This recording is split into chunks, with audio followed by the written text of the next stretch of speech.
না, মিল্টন সমাদ্দারের তো বিষয়টা হচ্ছে আপনারা জানেন, গতকাল রাতে তো আমরা বলেছি মিল্টন সমাদ্দারের জন্য অলরেডি তিনটি মামলা রুজু হয়েছে এবং একটি মামলা অলরেডি তাকে আমরা 7 দিনের রিমান্ড চেয়েছি। আমি মনে করি রিমান্ডে আসার পর তার যে অপকর্মগুলি আছে আমরা সবগুলি তদন্ত করে বের করব।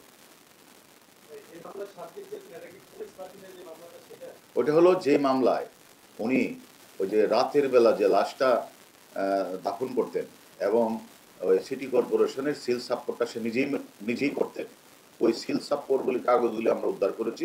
সে কারণে আমরা নিজেরাই, যেহেতু সে মানে মানে লাশ দাফন করার যে পুলিশের যে সিটি কর্পোরেশনের যে অনুমোদনটা সে তো নেই না, সে নিজেই তো লিখে সাইন করে এই কাগজপত্র সিলগুলি আমরা তার কাছ থেকে উদ্ধার করেছি। এটা আমরা বাদী হয়ে একটা মামলা করেছি। আর বাদী আরো 2টা বাদী তারা অলরেডি মামলা রুজু করে ফেলে থানায় আছে।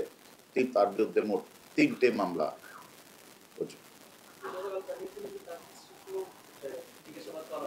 তাকে তো আমরা রিমান্ড চেয়েছি। আমরা স্ত্রীকেও আমরা ডাকবো,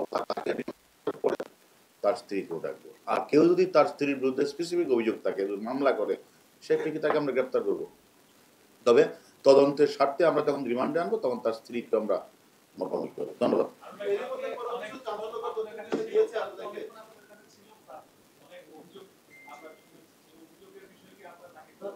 আমরা পরে জানাবো। আমরা তাকে রিমান্ডে আসার পরে জিজ্ঞাসাবাদ পরে আমরা তার কাছে কি কি পেয়েছি সেটা আমরা জানবো। প্রাথমিকভাবে আমরা মনে করি যে মামলাটা রুজু হয়েছে। সে যে ওই নিজেই সিল মেরেছে, নিজেই স্বাক্ষর করেছে, রাতের অন্ধকারে লাশ দাফন করেছে, এটাতে সদুত্তর দিতে পারে না। Thank you.